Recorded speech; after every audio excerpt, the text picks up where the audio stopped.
Hello once again, कैसे हो आप लोग? आई होप सब बढ़िया और मज़े में होंगे। क्लास, आज हम एक नया टॉपिक चालू करने वाले हैं जिसका नाम है overview of cost. Overview of costing यानी हम चालू कर रहे हैं कॉस्टिंग सिलेबस से। क्लास, अगर आपको याद होगा तो शुरुआत में मैंने आपको एक चीज़ बताया था कि जो आपका सब्जेक्ट है उसका नाम है कॉरपोरेट एंड मैनेजमेंट अकाउंटिंग। ठीक है, सब्जेक्ट का नाम है corporate and management accounting. Corporate accounting 60 marks cover करता है, मैनेजमेंट अकाउंटिंग 40 मार्क्स कवर करता है। We are already covered with this, now we are going with this 40 marks. 40 mark है, देखा जाए तो 40 मार्क के हिसाब से पोर्शन बहुत कम है। तो आप अगर जो बच्चे इस तरीके से प्लान कर रहे हैं कि कम पढ़ाई में हम ज़्यादा नंबर्स स्कोर कर पाए या ज़्यादा नंबर्स पा पाए, तो you can concentrate on management accounting as well. But वो तरीका थोड़ा सा गलत होता है, वो स्ट्रैटेजी अच्छी नहीं होती है। You should prepare for every topic. आप अकाउंट्स में अच्छे नंबर स्कोर करके बाकी सब्जेक्ट्स को सपोर्ट दे पाएंगे। मैनेजमेंट अकाउंटिंग दो पार्ट में डिवाइडेड है, एक कॉस्टिंग में और एक मैनेजमेंट अकाउंटिंग में, है ना। मैनेजमेंट अकाउंटिंग ब्रॉडर टर्म है, उसमें देखा जाए तो एक कॉस्टिंग टर्मिनोलॉजी अलग है, मैनेजमेंट अकाउंटिंग टर्मिनोलॉजी अलग है।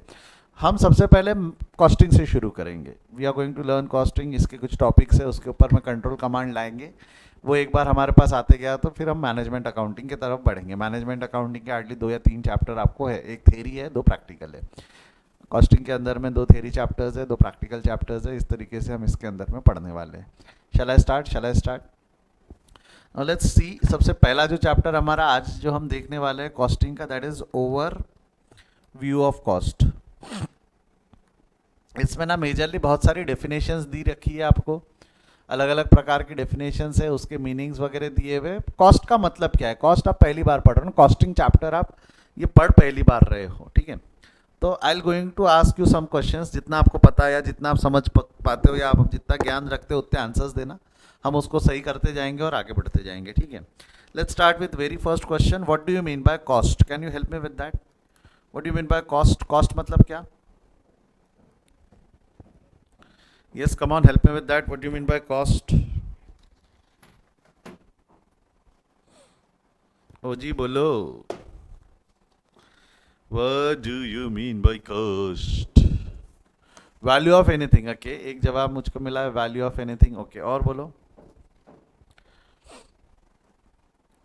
अगर मैं ऐसा बोलूँ तो चलेगा क्या? कॉस्ट और एक्सपेंसेस इनकर्ड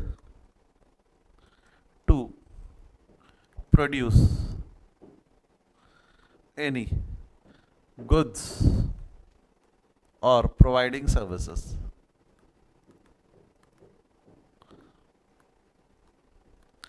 कोई भी खर्चा जो हमने किया है with an intention to produce goods और प्रोवाइडिंग एनी सर्विसेज, उसका खर्चे की टोटल मार लेना मतलब कॉस्ट ना। खर्चे की टोटल मार लेना, उनकी जो भी आपने प्रोडक्शन से रिलेटेड खर्चे किया है, क्योंकि अल्टीमेटली कॉस्ट अकाउंटिंग का पर्पस क्या है? कॉस्ट अकाउंटिंग का पर्पस याद करो शुरुआत में, ब्रांचेस ऑफ अकाउंटिंग याद दिला देता हूँ अगर याद नहीं होगा तो।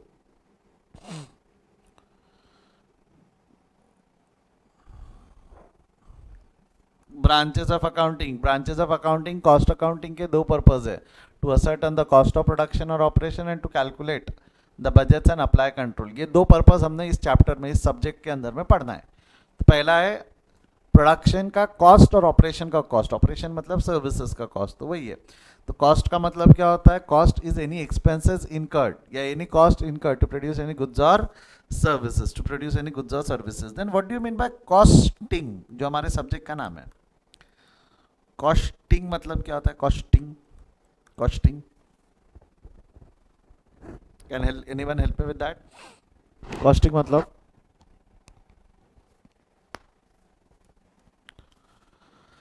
हाँ जी, कैलकुलेशन ऑफ कॉस्ट। ओके, इसको मैं अगर सिंपल टर्म में बोलूँ तो ऐसा बोल सकता हूँ क्या? द असर्टेनमेंट या द प्रोसेस ऑफ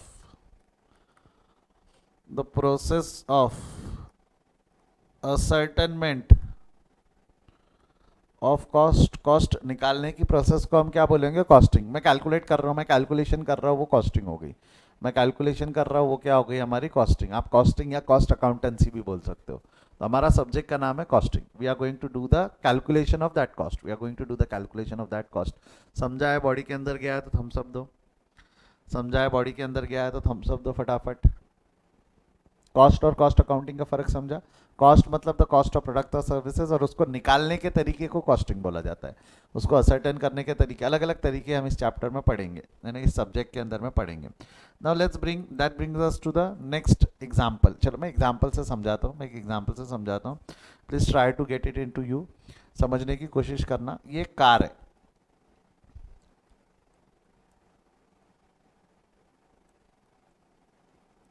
ऐसा उसको लाइट वाइट है बाकायदा, दरवाजा वरवाजा ऐसा, खिड़की दरवाजा ऐसा है ना. समझ रहे हो क्या? एक नंबर ऐसा. ये फ्रंट साइड है इसका, ये चाहे पहिए वगैरह. ये कार है. ये क्या हो गई हमारी कार. अब what do you mean by cost object. देखो तीन टर्मिनोलॉजीज में, तीन टर्मिनोलॉजीज आपको एक एक करके लाइन से समझा रहा हूँ. प्लीज ध्यान देना. ये जो कार है, ये बनाने के लिए क्या क्या लगा होगा? जवाब दे सकते हो कि ये कार बनाने के लिए हमको क्या क्या चीज़ों की ज़रूरत पड़ी होगी? ये कार बनाने के लिए हमको क्या क्या चीज़ों की ज़रूरत पड़ी होंगी? जवाब दे पाओगे?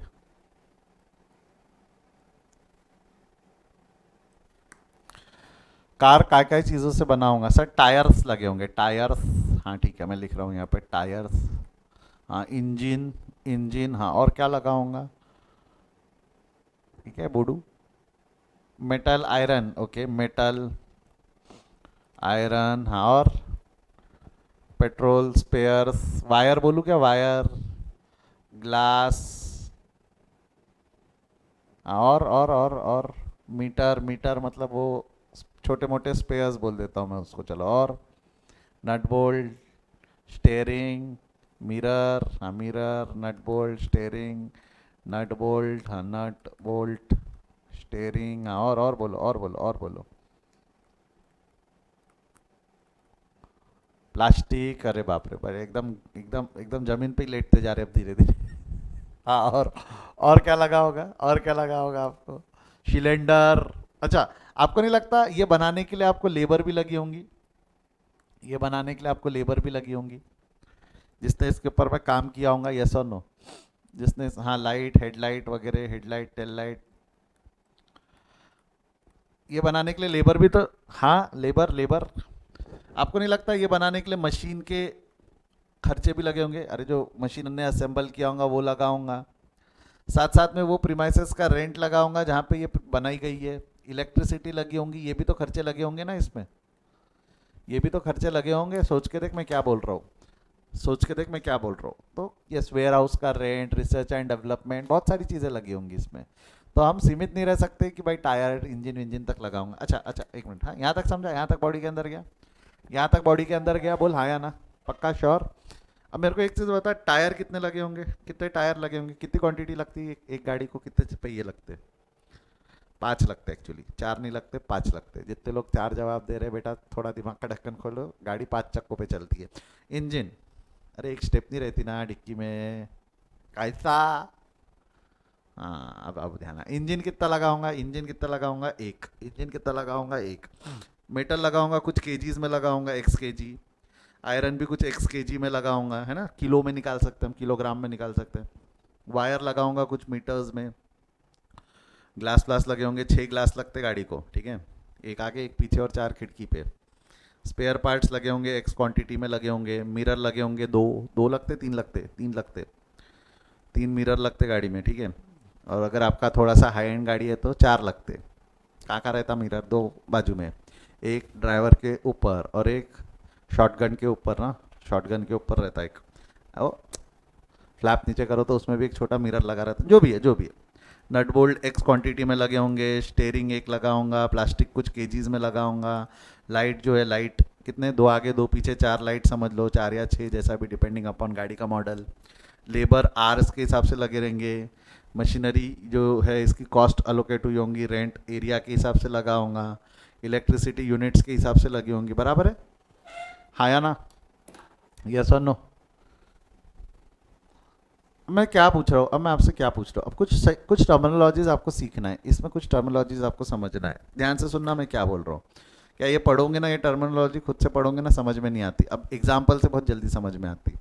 बेटा ये कार को बोला जाता है कॉस्ट ऑब्जेक्ट। इस कार को क्या बोलेंगे हम?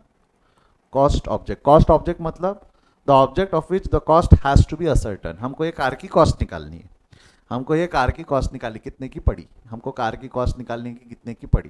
तो कार में कितना कितना खर्चा किया गया उसका टोटल मार लो तो आपकी कार की कॉस्ट मिल जाएगी। तो कार में क्या क्या लगाया गया है, क्या क्या लगाया गया है, टायर, इंजन, मेटल, आयरन, डिन डिन डिन डिन डिन डिन, ये सब कार में लगाया गया है, लाल कलर से जो लिखा हुआ है। ये जो कार में लगाया गया है this is termed as cost units. इसको क्या बोलेंगे हम? Cost units. और कितना लगाया गया है, क्वांटिटी कितनी है। अब वो हो सकता है ना हर एक की क्वांटिटी नंबर्स में ना आए, कुछ केजी में आए, कुछ लीटर में आए, कुछ मीटर्स में आए, कुछ आर्स में आए। हर एक को गिनने का यूनिट ऑफ मेजरमेंट अलग हो सकता है ना। यूनिट ऑफ मेजरमेंट हर चीज को, हर खर्चे को, हर यूटिलाइजेशन, हर प्रोडक्ट की यूटिलाइजेशन का अलग हो सकता है। And this is called as cost drivers. इसको क्या बोलते हैं हम? Cost drivers. ये तीन टर्मिनोलॉजीज यूज की जाती है। कॉस्ट ऑब्जेक्ट मतलब जिस जिस प्रोडक्ट, जिस सर्विस, सर्विस भी रही तो सर्विस का भी आप कॉस्ट निकाल सकते हो। तो कॉस्ट ऑब्जेक्ट मतलब क्या होता है? जिसका कॉस्ट आपको असर्टन करना है। कॉस्ट ऑब्जेक्ट मतलब जिसका कॉस्ट असर्टन करना है, उसमें जो लगे हुए यूनिट्स है, जो लगे हुए छोटे छोटे पार्ट्स है, उसको क्या बोला जाता है? Cost units. कितने लगे, वो पार्ट्स कितने लगे इस कॉस्ट ड्राइवर्स, वो पार्ट कितने लगे इस कॉस्ट ड्राइवर्स। बॉडी के अंदर गया है तो थम्स अप दो, बॉडी के अंदर गया है तो थम्स अप दो फटाफट। ये आपके मॉड्यूल में लिखा हुआ है, डोंट वरी, बट एग्जाम्पल से अच्छे से समझ में आता। अब 2 मिनट थोड़ा सा दिमाग खराब करूँ क्या? थोड़ा सा, हल्का सा, ठीक है, हल्का सा। एक चीज बोलूँ, सोचने की कोशिश करूंगी, क्या बोल रहा हूँ मैं, ध्यान से सुनना, ध्यान से सुनना। आपको नहीं लगता this engine can also be a cost object? Engine can also, अभी इंजन क्या है यहाँ पे? इंजन क्या है? कॉस्ट ऑब्जेक्ट है कि कॉस्ट यूनिट है? कार के लिए इंजन क्या है? कॉस्ट ऑब्जेक्ट है या कॉस्ट यूनिट है? कार के लिए कॉस्ट यूनिट है। अब अगर मेरे को इंजन की कॉस्ट निकालना है, मेरे को इंजन की कॉस्ट निकालना है, मेरे को बाकी चीज़ों की कॉस्ट नहीं चाहिए, आपको नहीं लगता? अब मेरे को सिर्फ इंजन की कॉस्ट निकालना है, तो अब इंजन में क्या क्या लगाऊंगा? पाइप लगाऊंगा, पिस्टन लगाऊंगा, लोहा लगाऊंगा, गियर बॉक्स लगाऊंगा, ये सब चीज़ें इसके अंदर में लगाऊंगा, ग्रीस वीस लगाऊंगा। तो आपको नहीं लगता अब मैंने इंजन को क्या मान लिया? अगर मैं इंजन की कॉस्ट निकालना चाह रहा हूँ तो इंजन यहाँ कॉस्ट यूनिट है, बट अगर मैं इंजन की कॉस्ट असर्टन करना चाह रहा हूँ तो इंजन क्या बन जाएगा? अगर मैं सिर्फ डेडिकेटेडली इंजन की कॉस्ट निकालने की कोशिश कर रहा हूँ तो इंजन उस वक्त क्या बन जाएगा? आई होप आपको समझ में आया। वो बन जाएगा कॉस्ट ऑब्जेक्ट। वो क्या बन जाएगा? Cost object. तो cost unit can also be a cost object. Depend करता है आप किसकी कॉस्ट असर्टन करना चाह रहे हो। अगर आप कार की कॉस्ट असर्टन करना चाह रहे हो तो वो कॉस्ट ऑब्जेक्ट है। अगर आप इंजन की कॉस्ट असर्टन करना चाह रहे हो तो इंजन कॉस्ट ऑब्जेक्ट हो गया। जिसकी कॉस्ट असर्टन कर रहे हो वो कॉस्ट ऑब्जेक्ट है। उसमें लगने वाले यूनिट्स को कॉस्ट यूनिट बोला जाता है और नंबर ऑफ क्वांटिटीज जो उसमें लगती है उसको कॉस्ट ड्राइवर्स बोला जाता है। तो अगर इसकी सिंपल डेफिनेशन अगर मैं बनाऊँ तो क्या मैं ऐसा बोल सकता हूँ क्या? Cost object is the cost object, क्या होता है? Cost object is the, cost object is the product और service of which cost to be ascertained. Why I am saying this? It is cost, product और service क्यों बोला? Service क्यों बोला? Service क्यों बोला? आपको नहीं लगता सर्विस की भी कॉस्ट निकालनी पड़ सकती है? जैसा सीएस एग्जीक्यूटिव की बैच की कॉस्ट निकालनी है, जो हमारी सीएस एग्जीक्यूटिव की लाइव बैच चल रही है, हमको उसका कॉस्ट असर्टन करना है। कैसे करूँ असर्टन? कैसे करूँ? देख लो, कृष्णा सर को कितना खर्चा लगता है, पवन सर को कितना खर्चा लगता है, तुषार सर को कितना खर्चा लगता है, दिव्या मैम को कितना खर्चा लगता है। कृष्णा सर की क्लास, पवन सर की क्लास, तुषार सर की क्लास, दिव्या मैम की क्लास, ये कॉस्ट यूनिट बन गए। उसमें लगने वाले खर्चे देख लो, फिर एक एक खर्चे। तो हम क्या सर्विसेज की भी कॉस्ट निकाल सकते हैं क्या? हम क्या सर्विसेज की भी कॉस्ट निकाल सकते हैं ना? तो वो भी कॉस्ट ऑब्जेक्ट बन जाता है। वो भी क्या बन सकता है हमारा? Cost object. हाँ या ना? सर्विस की कॉस्ट, सर्विस की cost. Third, fourth, cost units. Cost units का मतलब मैंने क्या बोला? Small part of unit, yes, units used to make cost object. जो भी कॉस्ट ऑब्जेक्ट है उसको बनाने के लिए जो भी यूनिट्स लगे उसको क्या बोलेंगे हम? Cost unit. Is it clear? Is it clear? बोल, बॉडी के अंदर गया है तो हाँ या ना कुछ रिस्पॉन्स कर दे, हाँ या ना कुछ रिस्पॉन्स कर दे। और last but not the least, fifth वाला क्या है हमारा? Fifth, cost driver. Cost drivers मतलब number of units, cost drivers मतलब number of units used in cost units. Number of units जो आपने कॉस्ट यूनिट्स में यूज़ किए उसको क्या बोलेंगे हम, cost drivers. Number of quantity बोल दो, नंबर ऑफ यूनिट्स बोल लो। एक काम करो, नंबर ऑफ यूनिट्स बोलने की जगह हम using the term number of quantity, unnecessary confuse करेगा वो, यूनिट्स यूनिट्स दो बार। Number of quantity used in cost units, इसको क्या बोलेंगे हम, कॉस्ट ड्राइवर्स। इसको क्या बोलेंगे हम, कॉस्ट ड्राइवर्स। ये समझा है तो थम्स अप दे दो, ये समझा है तो थम्स अप दे दो। This is all about your introduction to your costing के टर्मिनोलॉजीज। जो कॉस्ट के टर्मिनोलॉजीज है ये हम बार बार यूज़ करेंगे। मैं बोलूँगा ये कॉस्ट ड्राइवर्स है, ये कॉस्ट यूनिट्स है, फिर आप घूरना मत, हो सर ये क्या बात कर रहे हो, नहीं ये सब है, ये सब है। इसको लिख लो फटाफट। If you want to take the screenshot या लिखना चाहते हो तो आप लिख के रख लो। 5 टर्मिनोलॉजीज मैंने अभी आपको समझा है, 5 टर्म। बेटा पहला चैप्टर थेरी है, घूरो मत मेरे को, ऐसे शक भरी नजरों से घूर रहे हैं मेरे को बच्चे लोग, सर ये क्या पढ़ा रहे हैं आप। पहला चैप्टर थेरी है।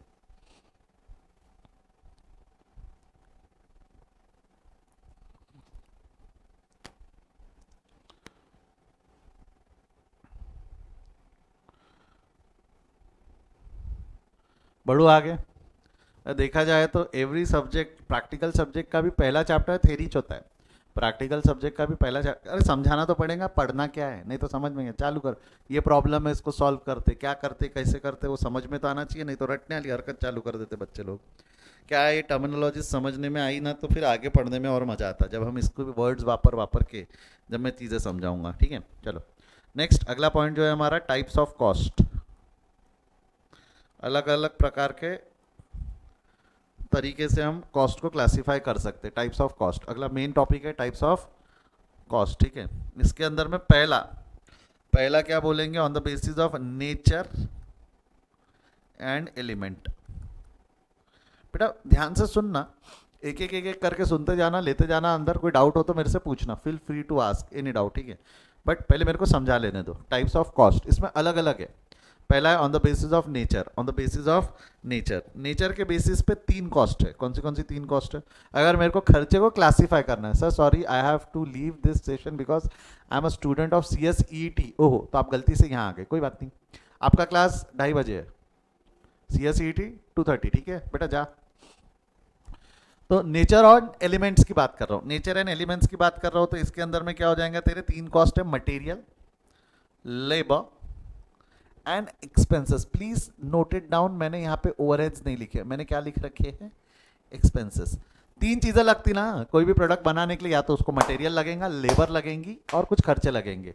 मटेरियल, लेबर और एक्सपेंसेस। एग्जाम्पल के तौर पे ये फर्नीचर बनाना है, मेरे को एक चीज़ बताओ, ये फर्नीचर है, जिस फर्नीचर के ऊपर में ये लैपटॉप इस वक्त मेरा रखा हुआ है, इसके अंदर में माइका लगा है, प्लाई लगा है, फेविकॉल लगा है, खिल्ले लगे हैं। ये सब क्या है, माइका, प्लाई, फेविकॉल, खिल्ले, ये सब मटेरियल हो गया। इस पर काम करने वाला वड़ई, वड़ई ने काम किया है, काटा छाटा वाटा है, ये सब, ये जो है इसके ऊपर में लगने वाले लेबर चार्जेस हो गए।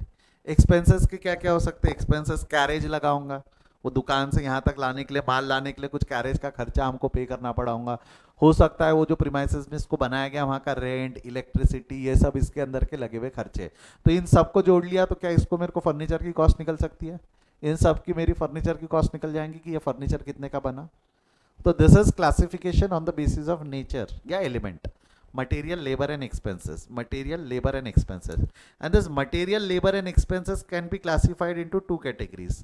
इनके दो दो बच्चे, मटेरियल के 2 बच्चे, लेबर के 2 बच्चे, एक्सपेंसेस के 2 बच्चे। क्या क्या है, एक है आपका direct material, indirect material. Direct labour, labour में क्या क्या हो जाएंगे, direct labour, indirect labour. Expenses में क्या क्या हो जाएंगे आपके, direct expense and indirect expense. Clear है, तो ये क्लासिफिकेशन हो गया on the basis of element, direct and indirect. ना what you mean by direct and indirect, can anyone help me with that. एक बार कोई कोशिश करना चाहेगा, डायरेक्ट इनडायरेक्ट का मीनिंग मेरे को एनलाइटन करना चाहेगा। Yes come on, hurry up fast, you feel free, you free to answer, you free to answer. Direct indirect का मतलब क्या होता है, साथी मोरी लाज रखना।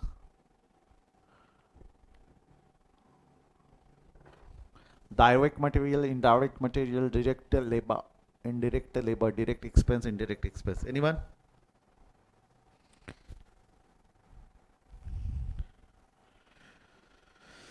Anyone? No one?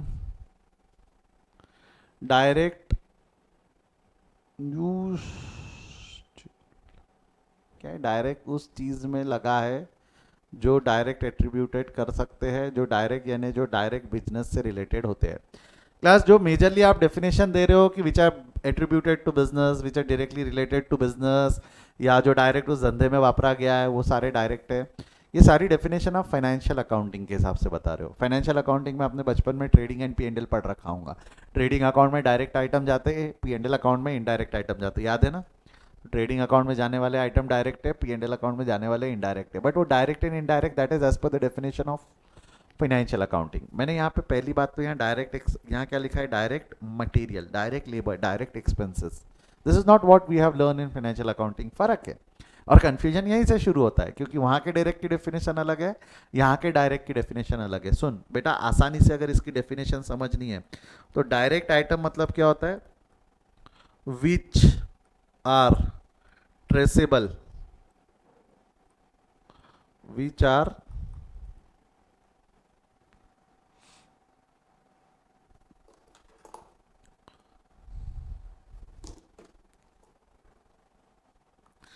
which are traceable to finished product,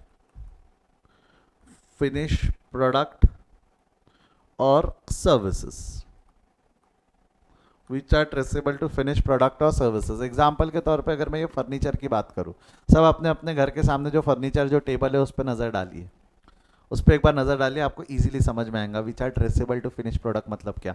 क्या क्या दिख रहा है उसमें? क्या क्या दिख रहा है उसमें? उसमें प्लाई दिख रहा होगा आपको, प्लाई दिख रहा होगा, माइका दिख रहा है ना, माइका दिख रहा है, प्लाई दिख रहा है, लकड़ा जो बोलते हो आप, माइका होगा, प्लाई होगा, वुड होगा, आयरन बार होंगे, कईयों के अगर घर पे वो आयरन बार वाला टेबल होगा तो आयरन बार होंगे, नेल्स होंगे। नेल्स दिख रहे क्या? पर नेल्स दिखते हैं क्या? इसमें तो नहीं दिख रहे, इसमें भी नेल लगे हुए बट वो सब अंदर लगे हुए।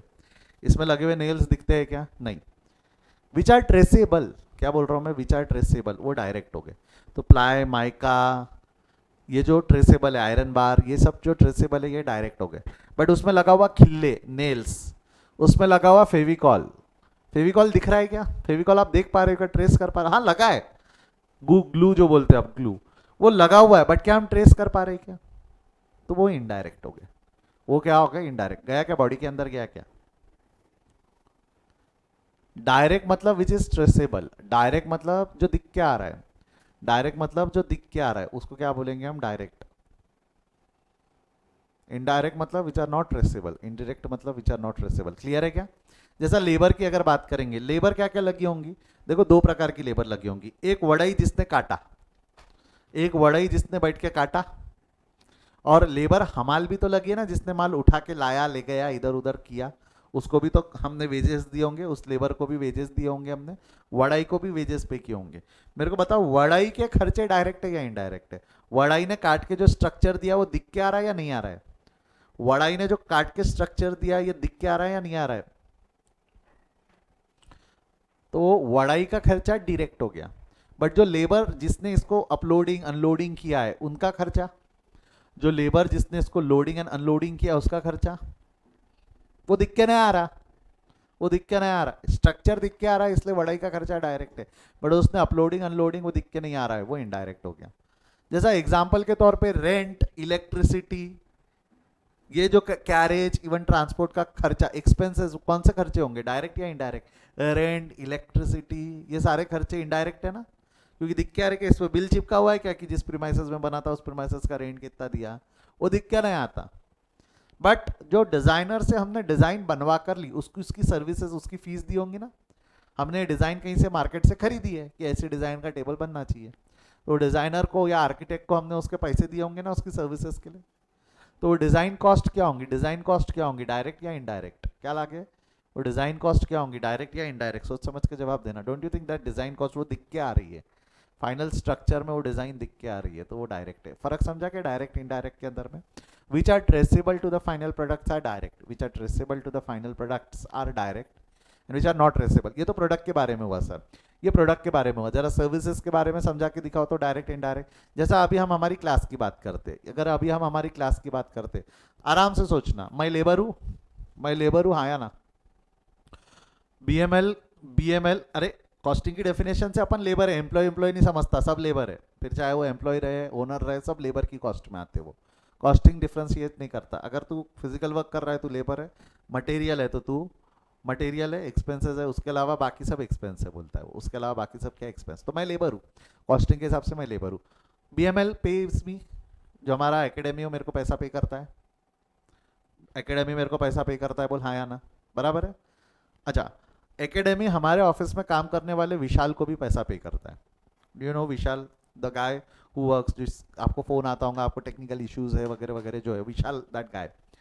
अब मेरे को एक चीज बताओ, मेरा सैलरी एंड विशाल का सैलरी क्या लगता है? मेरा सैलरी डायरेक्ट या इनडायरेक्ट? सर्विसेज के अंदर में मेरा सैलरी दिख के आ रहा है, मेरा सैलरी आप रोज देखते हो, अरे कृष्णा सर आगे पढ़ा रहे, बराबर है, दैट इज मेरा सैलरी इज डायरेक्ट। बट वहीं विशाल की सर्विसेज दिख के आ रही है क्या? विशाल का सर्विसेज दिख के आ रहा है क्या? विशाल का सर्विसेज इज इनडायरेक्ट, समझा क्या? जैसे आपको नोट्स डिलीवर हुए, आप सबके घर में नोट्स डिलीवर हुए, जिन्होंने भी ऑनलाइन ऑर्डर करके नोट्स भी मंगाए, नोट्स डिलीवर हुए, क्या लगता है वो नोट्स डायरेक्ट है या इनडायरेक्ट है? हमारे लिए तो एक्सपेंडिचर है ना, उसको प्रिंट करके डिस्पैच करना वगैरह। वो नोट्स का खर्चा डायरेक्ट है या इनडायरेक्ट है? डायरेक्ट है। बट ये जो कैमरा है, जो मेरे सामने कैमरा लगा हुआ है, कंप्यूटर लगा हुआ है, इसका खर्चा क्या लगता है, डायरेक्ट है या इनडायरेक्ट? ये भी तो मटेरियल ही है, ये भी तो मटेरियल ही है, ये इनडायरेक्ट है, ये इनडायरेक्ट, ये दिख के नहीं आता, फाइनल आउटपुट में इसका खर्चा दिख के नहीं आता। यूज होता है, मैं मना नहीं कर रहा, यूज होता है, बट दिख क्या रहा है कि देखिए कैमरे का इतना पीस इसमें जुड़ा हुआ है, ऐसा दिख के आता है क्या? नहीं। आई होप आपको फर्क समझ में आया डायरेक्ट इनडायरेक्ट का। आई होप आपको फर्क समझ में आया डायरेक्ट इनडायरेक्ट का, यस और नो। सर्विसेज में भी डायरेक्ट इनडायरेक्ट हो सकते हैं, इवन प्रोडक्शन में भी डायरेक्ट इनडायरेक्ट हो सकता है। कुछ नहीं, एग्जाम में अगर किस्मत अच्छी रही ना तो एक एग्जाम्पल दे देगा, आपसे पूछेगा कि ये कौन सा खर्चा है, direct material, indirect material, direct labour, indirect material, direct expense, indirect expense. MCQ बनने के पूरे पूरे चांसेस है क्लासिफिकेशन ऑफ कॉस्ट का, क्लासिफिकेशन ऑफ कॉस्ट का। क्लियर है यहाँ तक? इसको लिख लो, इतना लिख लो, come on hurry up fast.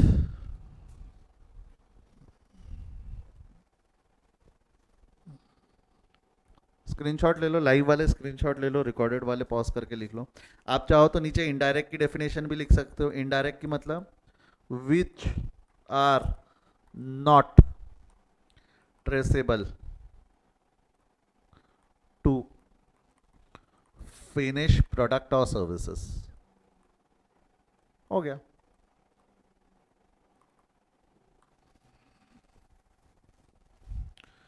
Shall I move further? Shall I move further? अब जो मैं बोलने वाला हूँ ये लिखना मत, सिर्फ सुन लेना। अभी जो मैं बोलने वाला हूँ ये लिखना मत, सुन लेना, सुन लेना। इसका टाइप्स ऑफ कॉस्ट से अभी फिलहाल कोई लेना देना नहीं है। हम सेकंड की तरफ बढ़ जाएंगे। इसके बाद हमारा सेकंड बेसिस है on the basis of function, लिख देते हैं फंक्शन कॉस्ट बोलते हैं इसको। किसको क्या बोलते हैं? Function cost. बट ये फंक्शन कॉस्ट क्या, ये समझाता हूँ, बट ये समझने से पहले एक टर्म हमको समझना पड़ेगा। मैं कौन सा टर्म बोल रहा हूँ? ओवरहेड्स। एक टर्म होता है overheads. What do you mean by overheads? Can anybody explain me what do you mean by overheads? Overheads मतलब क्या? टाइप्स ऑफ कॉस्ट में इसका कोई लेना देना नहीं है फिलहाल अभी तक। मैं सिर्फ ये, जैसा हमने ऊपर 5 टर्मिनोलॉजीज पढ़े ना, ये 5 टर्मिनोलॉजीज पढ़े, समझ लो ये छठा टर्मिनोलॉजी है। ओवरहेड्स मतलब क्या? यस एनीवन, ओवरहेड्स मतलब क्या होता है? ऊपर के खर्चे। ठीक है, एक जवाब मेरे को मिला ऊपर के खर्चे। ठीक है, और बोलो। एक जवाब मिला ऊपर के खर्चे। और बोलो, और बोलो, और बोलो, और बोलो, बोलो बोलो बोलो बोलो, और बोलो। Anyone else? Anyone else wants to enlighten us? नहीं? Indirect expense, material and labour. Anushka आप पढ़ चुके हो क्या कॉस्टिंग पहले?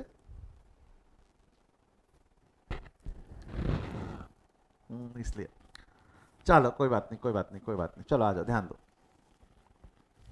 Ongoing business expense.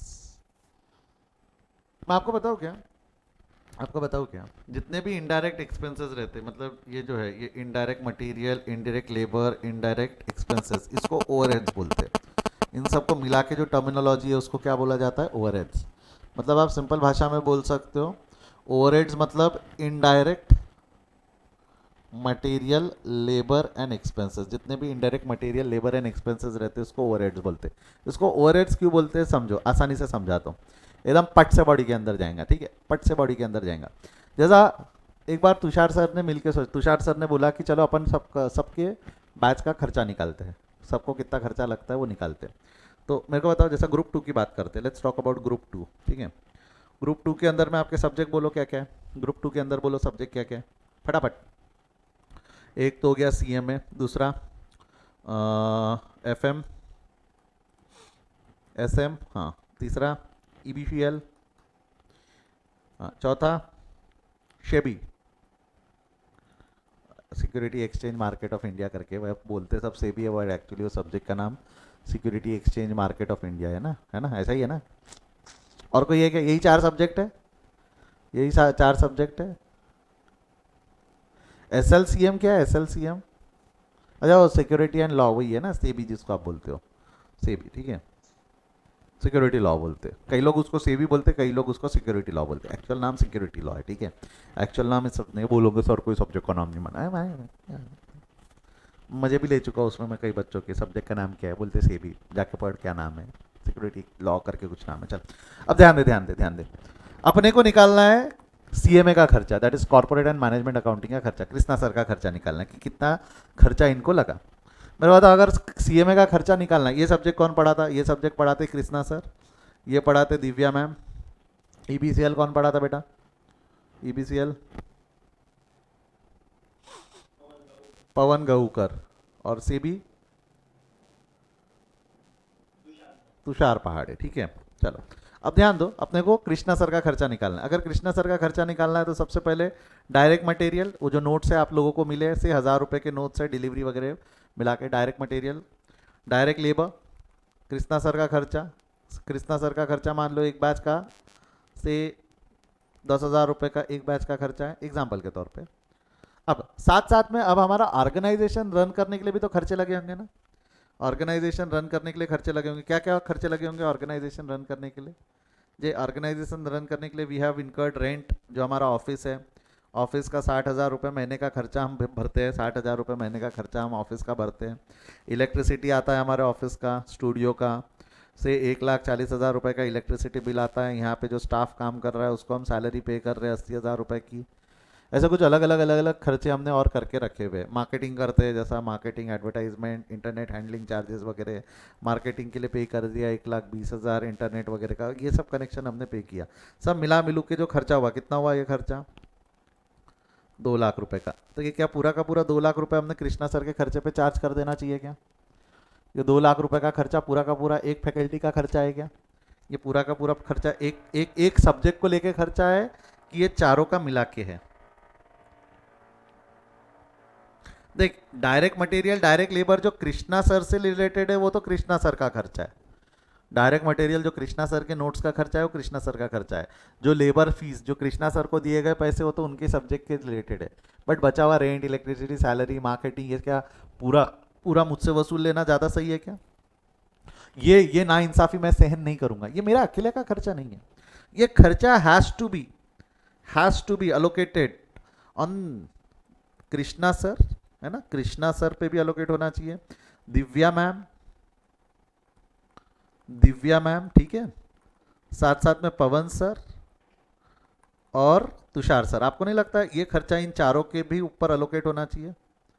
ये खर्चा इन चारों के ऊपर अलोकेट होना चाहिए, चारों के मत्थे पड़ना चाहिए। क्या बोलेंगे हम? इन चारों के मत्थे पड़ना चाहिए, ऐसा इन चारों के ऊपर इन खर्चों को डालना चाहिए, ओवरहेड, इन चारों के ऊपर इस खर्चे का बर्डन डालना चाहिए। कौन से वाले खर्चे का बर्डन?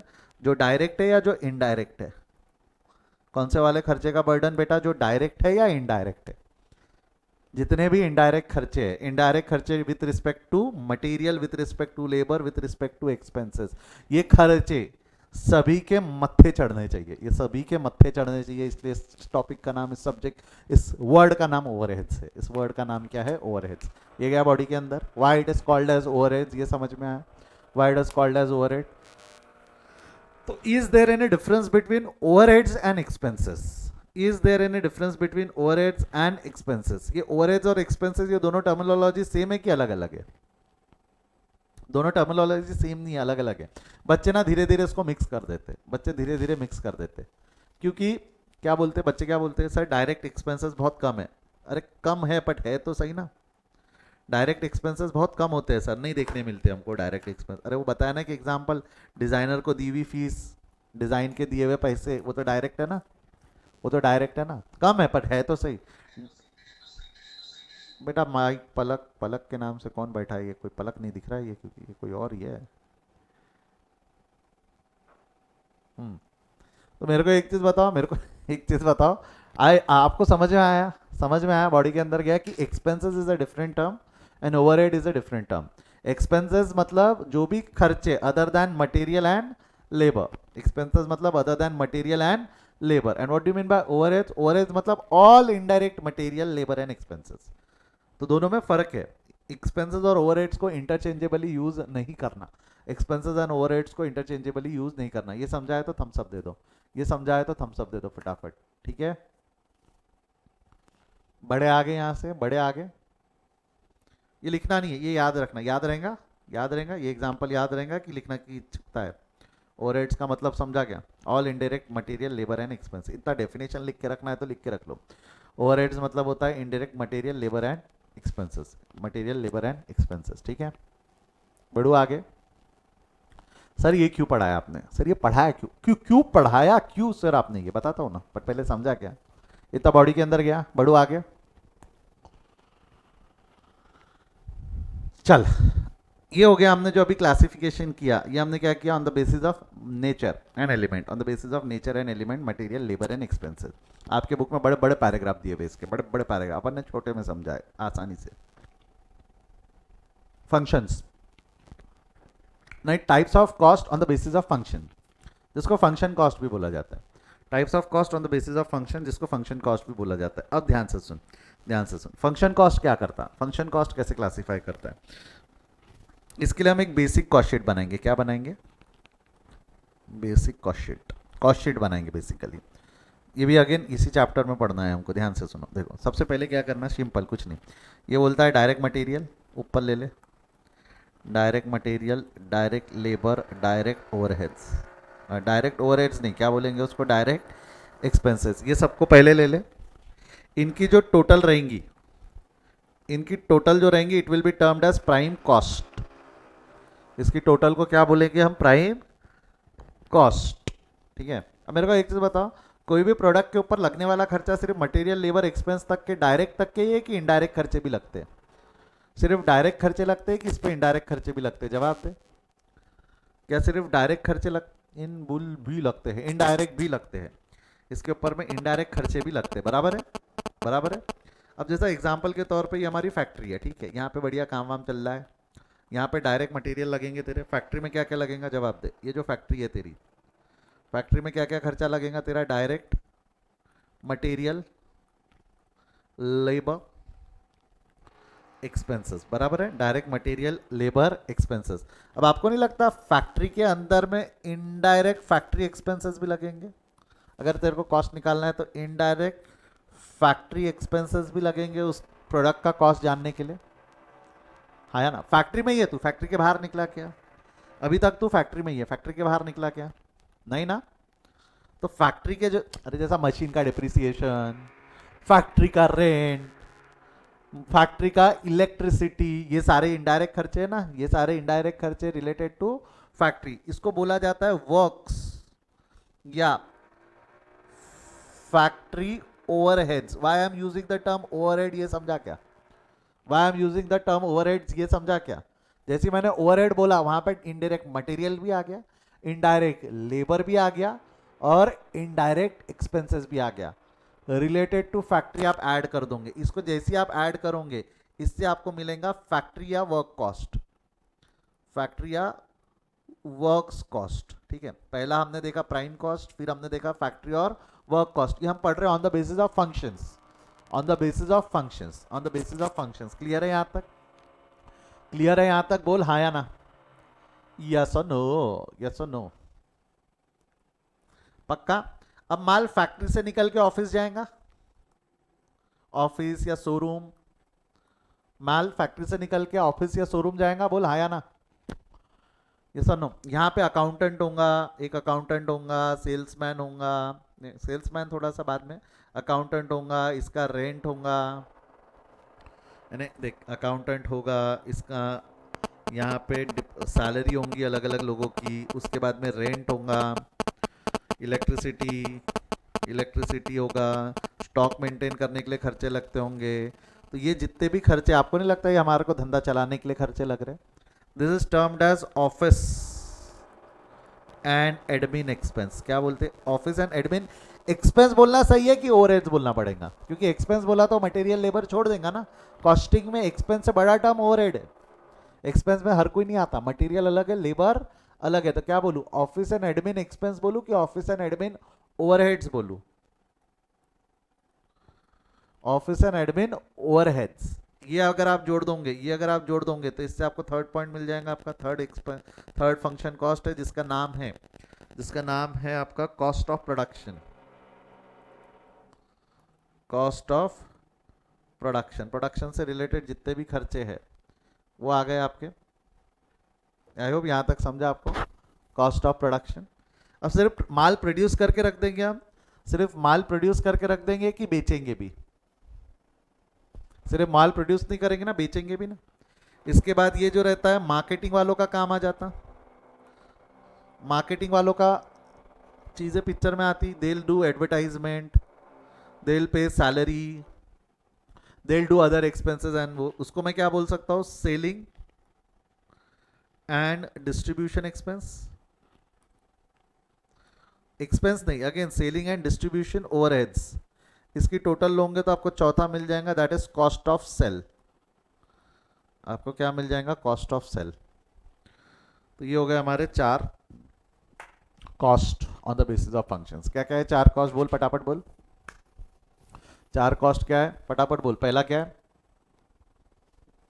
पहला क्या है बोल? प्राइम कॉस्ट, फैक्ट्री और works cost, cost of production and cost of cell.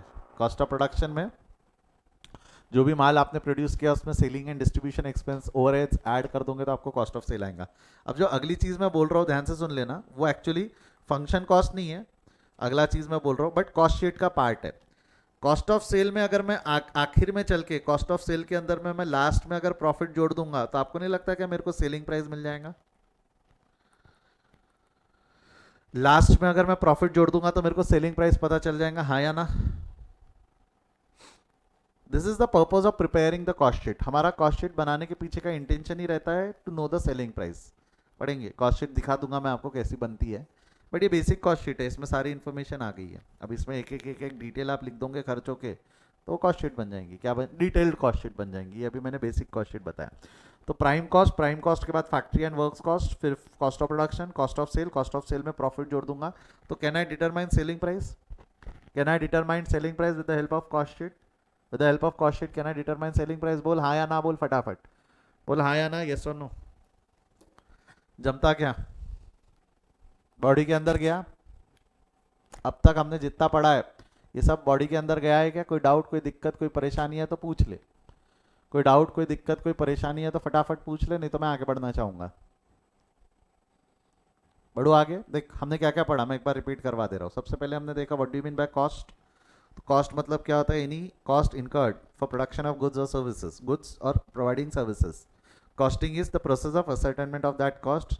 अब कॉस्ट असर्टेन करना है जिसकी, उसको कॉस्ट ऑब्जेक्ट बोलते हैं। उसमें लगे हुए छोटे छोटे यूनिट्स को कॉस्ट यूनिट्स बोलते हैं। कितने लगे उसको कॉस्ट ड्राइवर्स बोलते हैं। फिर हम टाइप्स ऑफ कॉस्ट, ये टर्मिनोलॉजी पढ़ रहे थे। टाइप्स ऑफ कॉस्ट के अंदर में we are learning that cost can be determined into nature and function. Nature बढ़ा दिया मैंने, नेचर है material, labour and expenses. Material के 2 बच्चे, लेबर के 2 बच्चे, एक्सपेंसेस के 2 बच्चे। मटेरियल के जो 2 बच्चे उसका नाम है डायरेक्ट एंड इनडायरेक्ट। लेबर के जो 2 बच्चे उसका नाम है डायरेक्ट। सबके direct indirect, direct indirect, direct indirect. Direct मतलब which can be traceable to the final product, which can be traceable to the finished product. Indirect मतलब which are not traceable to the finished products. Indirect मतलब क्या है? which are not traceable to the finished product. On the basis of functions की अगर हम बात करें तो on the basis of functions के ऊपर जाने से पहले हमने overhead का मीनिंग पढ़ा। overhead का मीनिंग क्या हो गया हमारा? overheads का मीनिंग होता है इनडायरेक्ट आइटम्स जो होते हैं, जितने भी इनडायरेक्ट आइटम्स होते हैं उसको हम क्या बोलते हैं? ओवरहेड्स। अगर मैं ऐसा एक चीज़ मैं बोल रहा हूँ, एक चीज़ बोल रहा हूँ, ये चार्ट सही है या गलत है आपने जज करना। ये चार्ट मैं जो बना रहा हूँ वो सही है या गलत। हमारे को लगती है मटेरियल, है ना, हमारे को लगता है मटेरियल, लेबर एंड एक्सपेंसेस, ठीक है। मटेरियल डायरेक्ट हो सकता है, इनडायरेक्ट हो सकता है, लेबर डायरेक्ट हो सकता है, इनडायरेक्ट हो सकता है, एक्सपेंसेस डायरेक्ट हो सकता है, इनडायरेक्ट हो सकता है। मेरे को बताओ जितने भी डायरेक्ट आइटम है, जितने भी डायरेक्ट आइटम है, इसको मैं प्राइम कॉस्ट बोलूँ, चलेगा क्या? जितने भी डायरेक्ट आइटम है उसको मैं प्राइम कॉस्ट बोलूँ तो चलेगा, हाँ या ना, सही है। और जितने भी इनडायरेक्ट है इसको अगर मैं ओवरहेड्स बोलूँ तो चलेगा क्या? इसको अगर मैं ओवरहेड्स बोलूँ तो चलेगा क्या, हाँ या ना? और ओवरहेड्स कितने प्रकार के हैं? ओवरहेड्स कौन सा है? पहला जो भी अभी हमने आज पढ़ा, एक हमने पढ़ा ना, फैक्ट्री या वर्क्स ओवरहेड। दूसरा ऑफिस एंड एडमिन ओवरहेड। तीसरा सेलिंग एंड डिस्ट्रीब्यूशन ओवरहेड। एक चौथा भी है जो ज़्यादातर लोग यूज़ नहीं करते बट होता है, रिसर्च एंड डेवलपमेंट ओवरहेड्स। तो अगर मैं ऐसा बोलूँ तो जितना हमने पढ़ा वो पूरा इन्फॉर्मेशन इस एक चार्ट में दिया हुआ है, तो सही है गलत है? Material, labour and expenses, that is classification on the basis of element. Material, labour, expenses classification on the basis of element. Prime cost, factory overheads, office cost, ये जो है ये क्या हो गया? On the basis of function. Research and development भी डाल सकते हो आप ऑन द, यहाँ पे क्या है, इसके बाद में यहाँ डाल दोगे एक चीज़ और, कॉस्ट ऑफ सेल के बाद में रिसर्च एंड डेवलपमेंट डाल दोगे तो वहाँ पे क्या आ जाएगा? Cost of sales and research and development, उसमें प्रॉफिट जोड़ दो तो आपको सेलिंग प्राइस मिल जाएगा।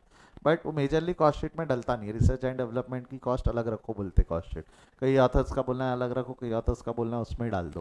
वो selling, distribution and research and development cost बोल के ऐड कर देते कई बार, बट ठीक है। आई होप आपको यहाँ तक समझ में आया, आपको यहाँ तक समझ में आया, ये जितने भी कॉस्ट है इसके रिलेशंस, आपस के रिलेशंस समझ में आए, आपस के रिलेशंस और वो सब सारी चीज़ें समझ में आई? बोल हाँ या ना। समझा है तो थम्स अप दे दे, समझा है तो थम्स अप दे दे फटाफट,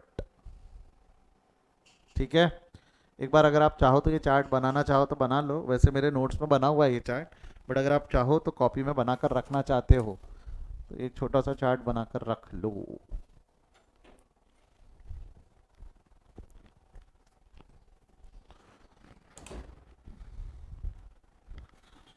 एक काम करो ना, इसके पहले ये बना लो, इसके पहले ये बना लो, function on the basis of function, on the basis of functions क्या क्या है ये बना लो, उसके बाद वो चार्ट समझने को आसान जाएगा।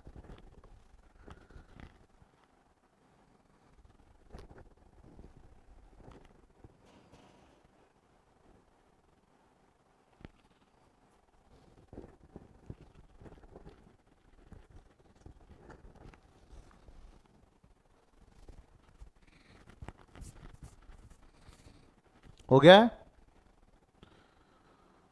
बढ़ो आगे। ये वाला चार्ट भी अगर आप चाहो तो बना लो, ये वाला चार्ट भी आप चाहो तो बना लो।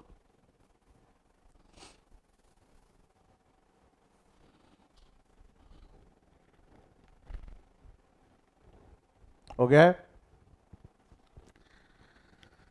प्लस अगला वाला है हमारा on the basis of variability. एक होता है on the basis of variability, but this I will teach you tomorrow, क्योंकि ये थोड़ा समय लगेगा और मेरे पास आज उतना समय है नहीं कि मैं आपका एक्सटेंड कर पाऊँ। थर्ड है आपका on the basis of variability. Variability is the important element, ये सबसे ज़्यादा यूज़ होने वाला है आपके सिलेबस में। तो अभी तक जितना मैंने पढ़ा है इस पर थ्योरी क्वेश्चंस बन सकते हैं, प्रैक्टिकल में भी थोड़ा बहुत इंप्लीकेशंस उसका आएगा, बट जो वेरिएबिलिटी जो मैं कल पढ़ाने वाला हूँ ये प्रैक्टिकल क्वेश्चंस में भी यूज़ होता है। कल हम जब इस चैप्टर को इस पोर्शन को पढ़ेंगे, ये एक इंपॉर्टेंट पोर्शन है, उसके अलावा छोटा मोटा थ्योरी पोर्शन है। सर इसके नोट्स और एमसीक्यू मैं सॉफ्ट कॉपी बनाकर ऑलरेडी अपलोड कर चुका हूँ, वही सेम एग्जिस्टिंग लिंक के अंदर में आपको चैप्टर नंबर 2 मिल जाएगा, यानी मॉड्यूल नंबर 2 मिल जाएगा। जिनके पास हार्ड कॉपी है उनको अब तक के डिलीवर हो चुके हैं।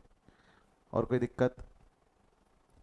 चलिए आज यहीं रुकते हम, आज यहीं रुकते। आज के लिए थ्योरी पोर्शन इतना ही, जो अभी हमने लिखा है ना बेटा, यहीं से थ्योरी पोर्शन पढ़ना। बाद में मैं आपको हमारे नोट से भी थ्योरी पोर्शन पढ़वा दूंगा, डोंट वरी, वो भी हम पढ़ लेंगे।